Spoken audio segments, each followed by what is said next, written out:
আসসালামু আলাইকুম। সবাই কেমন আছেন? আশা করছি আল্লাহর রহমতে সবাই ভালো আছেন। আলহামদুলিল্লাহ আমরাও ভালো আছি।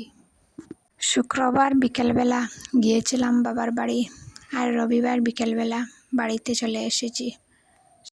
ভাবছিলাম কোনটাকে নিজের বাড়ি বলবো। যেখানে গিয়েছিলাম সেটা হচ্ছে বাবার বাড়ি, আর যেখানে এসেছি সেটা হচ্ছে শ্বশুর বাড়ি। আমরা মেয়েরা যেখানে যাই না কেন সেটাকে আমাদের বাড়ি ভাবতে হয়, এটাই আমাদের বাস্তব।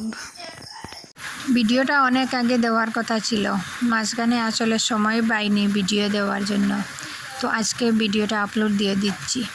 বাবার বাড়িতে সেদিন কিছু মেহমান আসার কথা ছিল, তো তার জন্য ঘরটাকে আগে গুছিয়ে নিয়েছি সুন্দর করে পরিপাটি করে।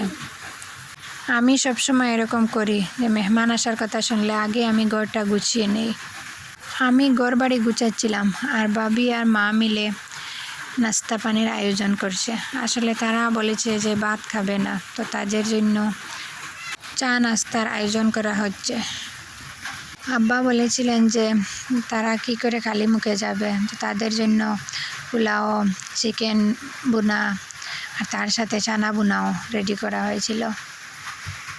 এই কাজগুলা রাত্রে করে নেওয়ার চেষ্টা করেছি, কারণ মেহমানরা একদমই সকাল সকাল চলে আসবে, সকাল 7টা নাগাদ। সকালবেলা আমরা চা নাস্তা করে তারপরে বাকি কাজে লেগে পড়ব।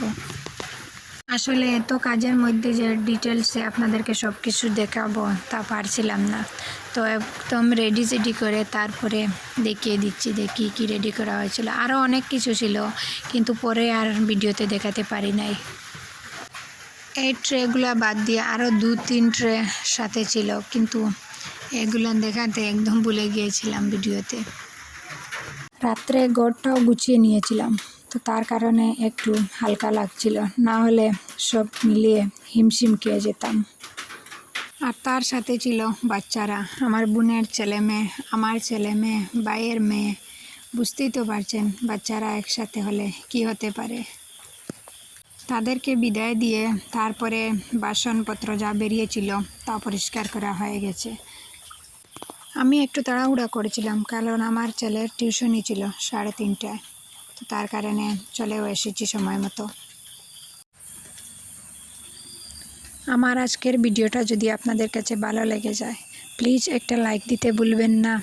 আর আপনি যদি আমার চ্যানেলে নতুন হয়ে থাকেন চাইলে আমার চ্যানেলটাকে সাবস্ক্রাইব করে নিতে পারেন। আর আপনি যদি ফেসবুক থেকে দেখে থাকেন ফলো দিয়ে দিবেন। অলরেডি তা যদি করে থাকেন আপনাকে অসংখ্য ধন্যবাদ। বাড়িতে আসার পর রান্না করেছিলাম হুগা মাছের ঝোল। তো আজকের ভিডিওটা এই পর্যন্ত। আল্লাহ হাফিজ, আসসালামু আলাইকুম।